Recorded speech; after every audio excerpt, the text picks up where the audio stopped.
ഗ്രാമിക ന്യൂസിലേക്ക് സ്വാഗതം. തലശ്ശേരി നഗരസഭാ ദുരന്ത നിവാരണ സമിതി യോഗം ചേർന്നു. കാലാവസ്ഥാ വകുപ്പിന്റെ ശക്തമായ മഴ മുന്നറിയിപ്പിന്റെ പശ്ചാത്തലത്തിൽ സ്ഥിതിഗതികൾ യോഗം വിലയിരുത്തി. നഗരസഭാ ഹാളിൽ ചേർന്ന യോഗത്തിൽ തലശ്ശേരി നഗരസഭാ ചെയർപേഴ്സൺ കെ.എം. ജമുന റാണി അധ്യക്ഷയായി.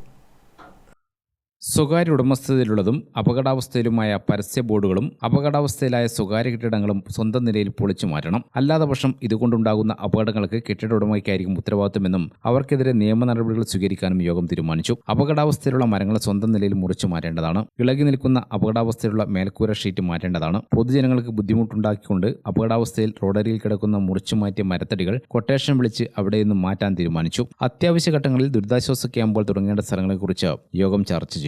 കഴിഞ്ഞ വർഷം നഗരസഭ രൂപീകരിച്ച ദുരന്ത നിവാരണ സേന വിപുലപ്പെടുത്താനും നഗരസഭയുടെ പ്ലാൻ ഫണ്ട് ഉപയോഗിച്ച് അവർക്ക് അത്യാവശ്യമുള്ള ഉപകരണങ്ങൾ വാങ്ങിക്കാനും ആവശ്യമുള്ള വിവിധ വകുപ്പുകളുടെ പരിശീലനം നൽകാനും യോഗം തീരുമാനിച്ചു. മഴക്കാല പൂർവ്വ ശുചീകരണ യജ്ഞം നല്ല രീതിയിൽ നഗരസഭയിൽ നടന്നുവരുന്നതായി യോഗം വിലയിരുത്തി. യോഗത്തിൽ പൊതുമരാമത്ത് standing committee chairman M. V. Jayarajan, നഗരസഭാ secretary N. Suresh Kumar, municipal engineer Rakesh, police, air force, ആരോഗ്യ വിഭാഗം, വൈദ്യുതി വകുപ്പ്, നഗരസഭ, റവന്യൂ തുടങ്ങി വിവിധ വകുപ്പ് ഉദ്യോഗസ്ഥരും പങ്കെടുത്തു. ഗ്രാമിക ന്യൂസ്, തലശ്ശേരി.